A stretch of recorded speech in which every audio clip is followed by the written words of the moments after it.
Good morning, Player Profiler Nation. This is Wake and Take, and this is a fresh face. My name is Matt Babich. I am your guest host for this Friday's episode of Wake and Take. Happy Friday, kicking off the weekend with the beautiful people of Player Profiler Nation. There is nothing better. Got some pretty interesting headlines to take on today. Training camps are beginning to start. The Texans were the first team to report to training camp. We'll cover them later on in the show. But for right now, we'll start with the biggest headline, and that's Caleb Williams. The rookie signed his rookie contract with the Chicago Bears after a false positive. It came out again that the deal is now official, and we'll talk about the hijinks that Caleb Williams tried to pull. If you saw the show title, you probably have an idea of the subject of what I'm going to talk about, but we'll also talk about Deshaun Watson and his health status going into the 2024 season. And we'll close the show talking about my thoughts on the Giants' Saquon Barkley scenario. The Giants, the Hard Knocks off-season edition featuring the New York Giants, if I can finally get my words, has aired. It's nearing completion. In fact, the finale aired, I believe, either last Tuesday or this upcoming Tuesday. But we have gotten a boatload of the Giants front office versus Saquon Barkley and his attempt to get paid his market evaluation. So we'll cover my thoughts on how the Giants handled that situation and whether or not passing on Saquon Barkley was the right move. Caleb Williams, Deshaun Watson, the Texans, and Saquon Barkley starts right now on Wake and Take.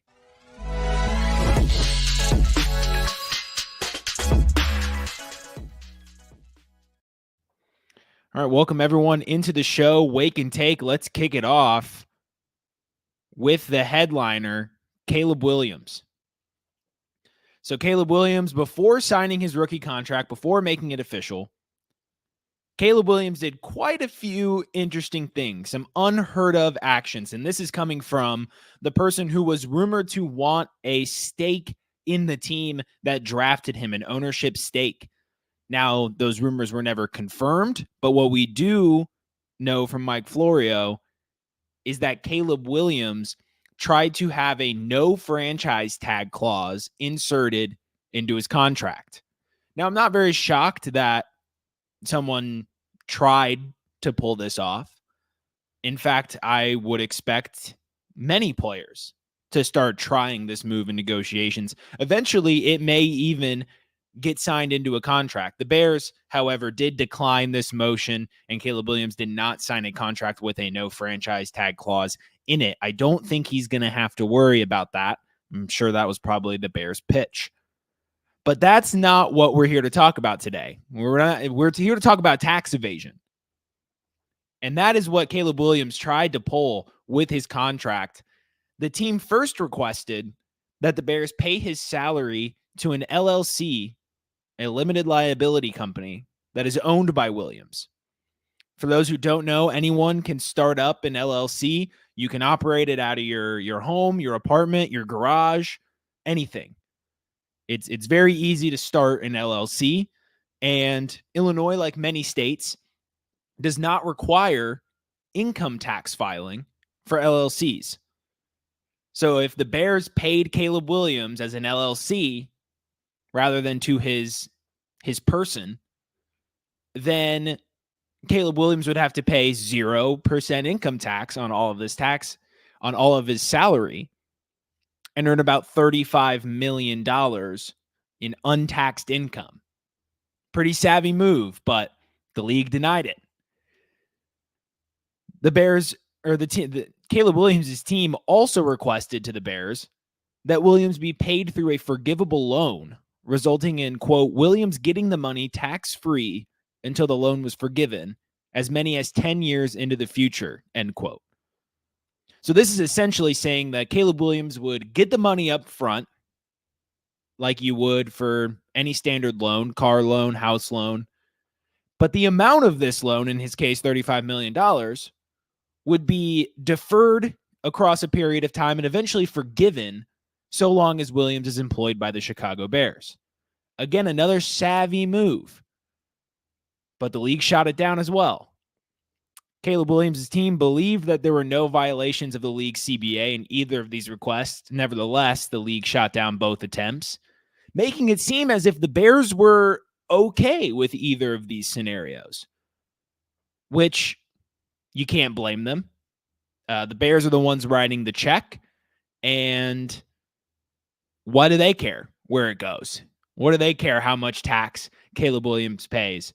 In terms of creating a player-friendly contract, it was actually an incentive for the Bears to try and get that deal done, because that $35 million is worth that much more to Caleb Williams, especially if you're playing home games in Illinois because of their high state income tax rate. So from the NFL league perspective, it makes sense why the league would deny this. If it's not for morals, it's at least for publicity. It doesn't look great when your league's biggest stars are openly exploiting tax loopholes and collecting $35 million untaxed. Granted, there are millionaires, billionaires that dodge taxes, file their way through loopholes as often as they can. But parading it around to the extent that NFL media does, NFL media parades contracts and salaries because it's news. And as such, the public evading of taxes, whether it be legal or not, is just a bad look and would certainly cause some sort of intervention with the IRS, and it would turn into an ugly scenario. So for PR, at the very least, the NFL said, we don't want any of this. We understand it's technically abides by the CBA and it technically abides by the government's tax codes, but this is a slippery slope that we do not want to be a part of. And it would open the floodgates. If Caleb Williams was able to execute this, every rookie would come in saying, pay me as an LLC, forgivable loan, all these things to try and avoid taxes. And then you have a tax evasion problem in the NFL. There's an alternate universe where the NFL okayed this and Caleb Williams created himself a tax evasion crisis within the NFL. But league shot down both claims. Caleb Williams signed his rookie contract as a standard rookie will do. He's going to get his direct deposit checks. He's going to pay the tax man just as you and I do. And democracy, capitalism wins out once again. Moving on to Deshaun Watson. Speaking of people who evade charges, Deshaun Watson revealed to the media that he's been throwing daily, often practicing with teammate Amari Cooper. Watson played only 6 games in each of the past 2 seasons. In 2022, it was via suspension. But last season, he suffered a rotator cuff contusion in week 3 and a shoulder fracture in week 11, missing a mirage of games. Now, I don't know about you, but if I had a rotator cuff contusion, I do not know how I would throw a football. Somehow, Deshaun Watson not only played through the contusion, but through the shoulder fracture for at least a week. So this is one tough guy, and we can contribute a lot of his poor play last year due to injury. We can contribute a lot of the poor play in 2022 from the year suspension and joining a new team and not being able to practice with them. So I do get it that it's been 2 years of excuses for Deshaun Watson, but Watson is now adamant that he is fully healthy and is further developing his connection with Amari Cooper. He could be the dark horse league winner at the QB position. If you've checked Player Profiler's rankings, you know we're pretty high on Deshaun Watson here. And it's for good reason. So in the first 3 weeks last season, he had 2 20-point weeks prior to being injured. QB 5 and QB 10 in weeks 1 and 3. He averaged 15 fantasy points per game the past 2 seasons on poor play, which would essentially put him on par, if not above, the level of play he's being drafted at currently. He's also, first reported by Andrew Cooper, he is third all time in career fantasy points per game behind Mahomes and Josh Allen. That stat stuck out to me when I first heard it. I confirmed it via StatMuse. Behind Mahomes and Josh Allen, third in fantasy points per game across a career. This is the type of upside that we're going after. And he's the quarterback 21 off of draft boards right now in the 14th round. You're getting a guy who's third all-time in career fantasy points. He's not even 29 years old. He was 11th in rush attempts per game in 2022. Back in 2020, he was 7th. So he has a rushing floor as well. He has increased surrounding talent. Jerry Jeudy, Nick Chubb may be coming back healthy. And he's on a team that was 6th in pace of play and 5th in team pass attempts per game last year. This is the offense that Kevin Stefanski wants to run. Throw the pace of play and pass attempt numbers from 2022 in the garbage. Over half a season of Jacoby Brissett. And then Deshaun Watson, who barely knows any of his teammates, rarely played with them. It's an incredibly modified and dumbed down offense you have to run in those situations. And we saw with a healthy quarterback what this Browns offense wanted to do, and it's what they're going to want to do again this year. So Deshaun Watson going off the board at QB 21, it pains me to say it because I don't like him as a person. I don't like Tyreek Hill as a person, but I'll draft him on my fantasy teams. It's just, if you can't do that, you're not playing fantasy football. But 14th round QB 21 could be a top 10 QB in fantasy points per game. Doesn't need to be an exceptional value. He could be a mid-level QB 2 with QB 1 spike weeks and still pay off, especially in superflex leagues when you could start your draft with a Kyler Murray, an Anthony Richardson, a Jalen Hurts, and wait and get a guy like Deshaun Watson with immense upside later in drafts. We are going to continue with the latest news and wake and take right after this message for you to find out a little bit more about the Player Profiler world famous draft kit. Hey, it's the Podfather. I have great news. The draft kit is live. It is world famous. Why? Because it is the best resource for winning fantasy football championships that exists. There are rankings and cheat sheets for every format you can imagine. We have projections both at the team level and the player level. And wherever you are, you can click on a player, open them up, and see in-depth written analysis about what to expect in fantasy football from that player this year. And then you can click on the team, and you can get even more in-depth analysis, all the drivers of fantasy production, both in a positive and negative direction for that team, including a signature trend. And the graphics are incredible. So these team insights, they give you the team-level projections, the vacated targets, the vacated ARs. And we added a bunch of features. Individual cheat sheets for Theo and Billy and Dario. So you could take your favorite analyst and download their personal draft cheat sheet. And then in the commissioners section, Memphis Young lays out everything you need to know to manage a league, the best minds in the industry contributing analysis. It's certainly not the most inexpensive draft kit on the market, but it is the best. Playerprofiler.com/draft kit, playerprofiler.com/draft kit. Go get it.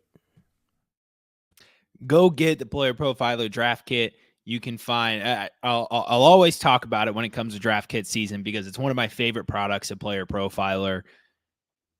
My least favorite thing about rankings is that if it's not just one person's opinion, I'll take ESPN, for example, no shots intended, but it is a few names and a number as to where they rank that player. But with the Player Profiler draft kit, for many players, you get not only a write-up from an analyst, but you generally get a video from another analyst. So you get 2 points of view expanded upon per player, plus not only incredible rankings, but rankings that you can differentiate amongst some of your favorite analysts at Player Profiler, team insights, strength of schedules, injuries, everything is in the Player Profiler draft kit. So go get that on playerprofiler.com/draft kit. Welcome back to Wake and Take. So the Houston Texans have report. We have our first team report to training camp. We did it. It is officially training camp season. We're allowed to say it now. And football is basically in full swing. College football 25 is out. Training camp is happening. College sports are coming soon. Week 1 picks are live and Underdog. Everything is happening, and it is so sweet.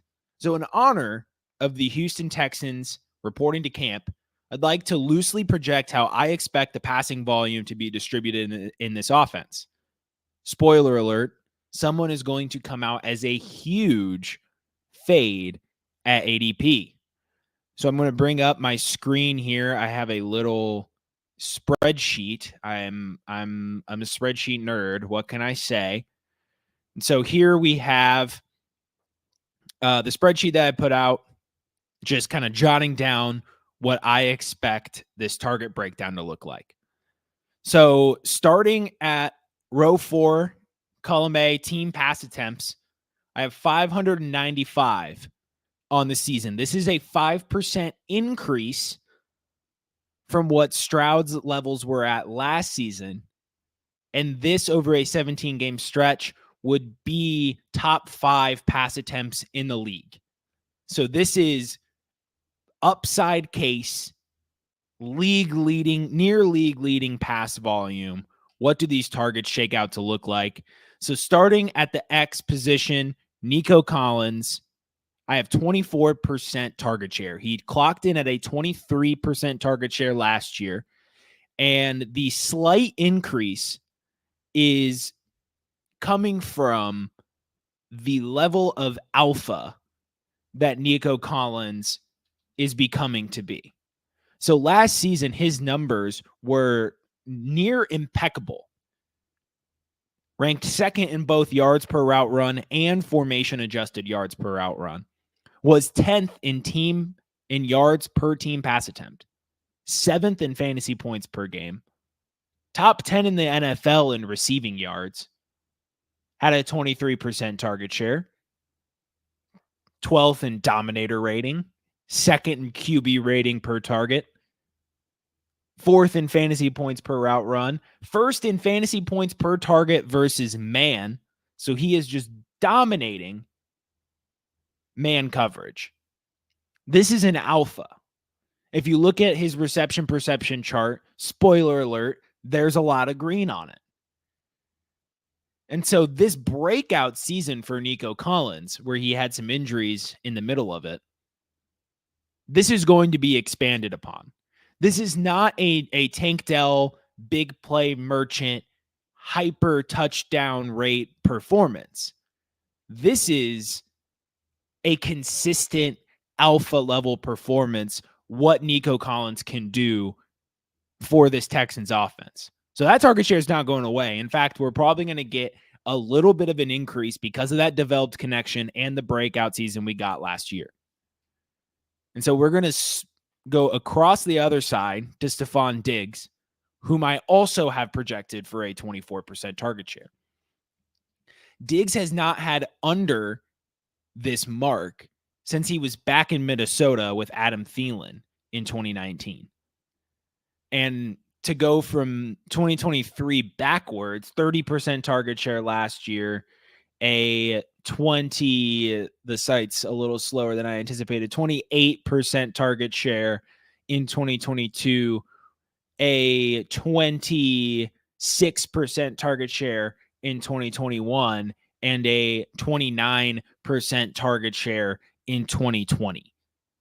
That's alpha. And I understand that Diggs is 31 years old, but it's going to be a lot different for Diggs playing in an environment where there's actual talent to respect. In Buffalo, there was Gabe Davis. There was Khalil Shakir. There was not much behind Stephon Diggs and required a lot of attention. If you put the same attention on Diggs that you did in Buffalo, Nico Collins and Tank Dell are going to absolutely throttle you. And they're not going to do that. Spoiler alert, they're going to let Tank Dell be the one that beats him. Just like teams are going to let Jordan Addison be the one that beats him, or Gabe Davis be the one that beats him. The big play merchants are always the one with the least attention because they're working their tails off trying to cover Nico Collins and Stephon Diggs. But Diggs is going to get his. Don't you worry. So even last year in what we would call a down year, his metrics weren't all that bad. We did see that what people are calling the cliff towards the end of the season, but that also could be Joe Brady coming in, shaking things up, and we don't have to worry about that anymore. We don't have to worry about what Joe Brady thinks of Stephon Diggs. Before Joe Brady, 26 fantasy points in week 1, wide receiver 4, 36 fantasy points in week 4, wide receiver 2, wide receiver 6 the following week, wide receiver 8 the following week, 12 the following week, 21 the following week, 5 the following week, 15 a couple weeks later. Where is this cliff that we're talking about? It seems like Diggs was still pretty damn good. He finished 13th among wide receivers in fantasy points per game. He was 10th in expected fantasy points per game. And this is on a 30% target share. We don't think that he can handle a 24% target share because I believe that he can. Now, Dalton Schultz was at a 17% target share last season. That role is going to remain relatively similar because of the entrance of Stephon Diggs. I've bumped it down to 16% from virtually 18%. So we'll keep that there at 16%. You know, he's a starter. He's going to get his targets. And then for Joe Mixon, I have a 10% target share. So he had a 10% target share in 2023 in Cincinnati, a 14% target share in 2022, 9 in 2021, 11 in 2020, and then 8 back in 2019. So 10 is a fair estimation. It's going to be around 9 to 10%. I believe he is a talented pass catcher. There's a reason he's gotten this many looks throughout the years. 16th in yards per route run in 2023, 11th in 2022, 23rd in 2021. These are respectable marks. So Mixon's going to get near a 10% target share. And that doesn't leave Tank Dell with much. The entire team has 27% of the targets remaining. And as you can see in row 11, column B, I have the backups. Everyone else on the team that's not Tank Dell or a name previously mentioned, 10% of the targets. As you can see from the pass attempts, that's going to be roughly 60 targets. So I think that's fair. Everyone else on the team coming close to 60 targets combined. Maybe it's 8 to 9%, but it's going to be close to 10. So that leaves Dell with about 17% of the targets. And given his role last year, you would say, well, that's a huge decrease. He had 20% of the targets last year. But I ask you, if your contention is that Tank Dell can get 20% of the targets, and please let me know in the comment section, I want to have this discussion. Where does the other percentage come from? If Tank Dell hits 20, where's the rest coming from? Because it's probably not coming from Mixon. It would essentially have to be backups at 8%. And Mixon at about 9% to get, and all of that funneled straight to Dell for him to get to 20%. And I think that's going to be tough when you're the third best target on a team. And again, a stat from Andrew Cooper, zero teams had 3 players reach 100 targets. And you can see, even with a 17% target share with 595 pass attempts, that pegs Tank Dell for 101 targets in a 17-game season. So what I'm projecting would already be something that didn't happen a single time last year and rarely happens in the NFL. 3 players on one team making it 100 targets. And even at 16%, Dalton Schultz is getting close to 100 targets. So something has to give in the Texans offense. And let's say that this isn't top 5 passing volume, and we get the 33.5 pass attempts per game that Stroud had last season. Well, that puts us at 570. And now all of a sudden, Dell's upside outcome becomes, even under 100 targets. So this is why Tank Dell is one of the biggest fades in drafts right now. He's wide receiver 25 in ADP, a back-end third-round pick. And we have to really, really cook the books to get him to 100-plus targets. Now, if he's truly as efficient as he was last season, 7 touchdowns in 11 games, what was his touchdown rate? A 12% touchdown rate. If he's truly that efficient again, he can do it without 100 targets. But with Stephon Diggs in town, with Joe Mixon in town, it is going to be very tough to get that done. I just don't see it for Tank Dell, and I cannot draft him in fantasy.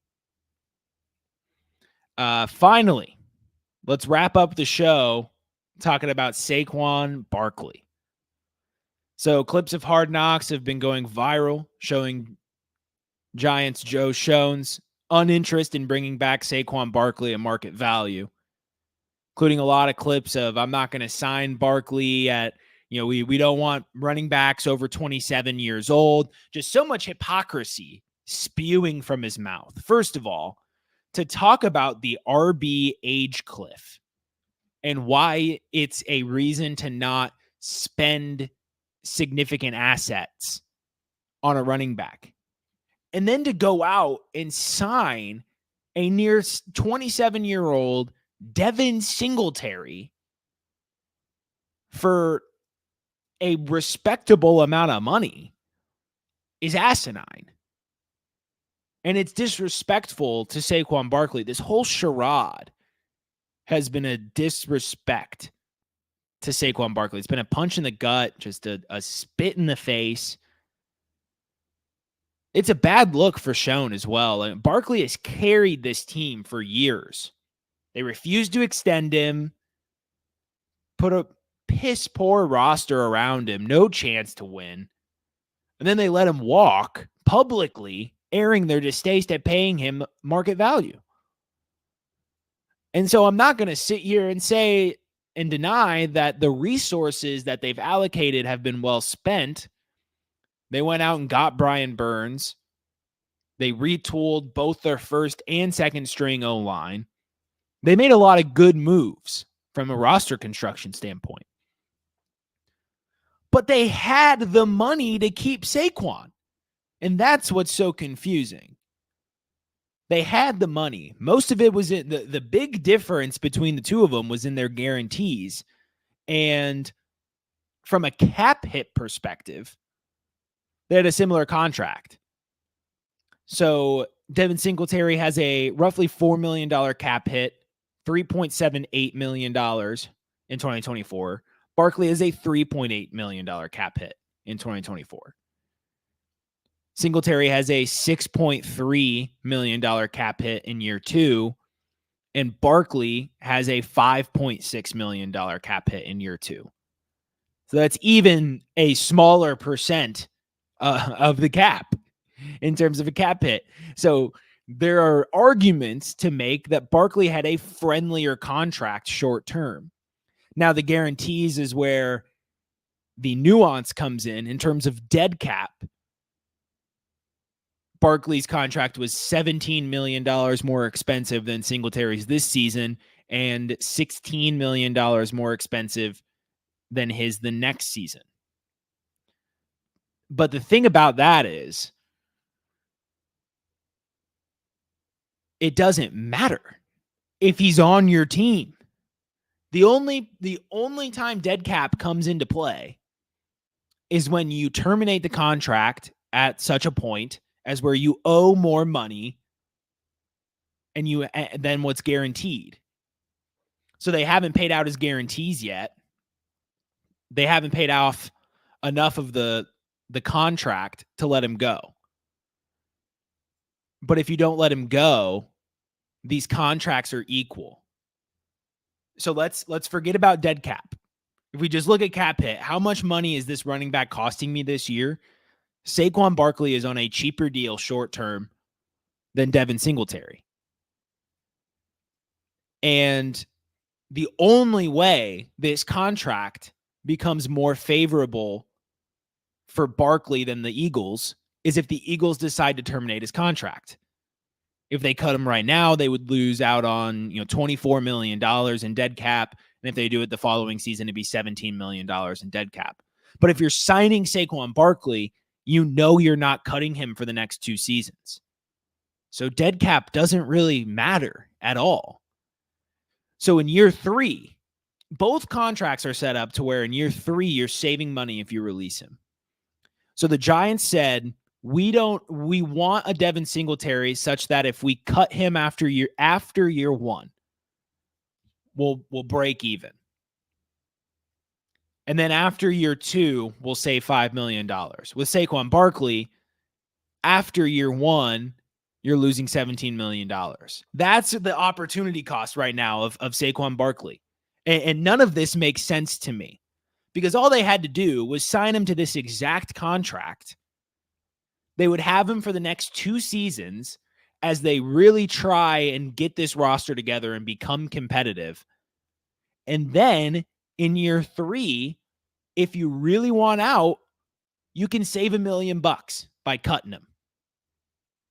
So the fact that Joe Schoen is over here talking all this BS about allocating resources to running backs under 27 and we're not going to sign Barkley at this amount, for the Eagles to go out and essentially pay a near cost for a world-class upgrade in considering Singletary to Saquon Barkley or DeAndre Swift to Saquon Barkley, it just personifies the sharpness of Philly's front office and the dunces that are in the Giants front office. And shame on everybody that sat in that room afraid to say something, because you could see the look on so many faces in there of, I don't agree what this guy is saying. And no one has the courage to speak up and say, look, this is ridiculous. None of this makes sense. If we're going to sign Singletary to this amount, why shouldn't we just go after Barkley? It's just a classic bag fumble by the New York Giants. Leave it to New York to just continue to keep themselves in the gutter and leave it to Philly to pull out a savvy move and securing a guy like Saquon Barkley with only $9 million total on a cap hit across the first 2 seasons of the contract. That's how you do business. That's how you keep contenders.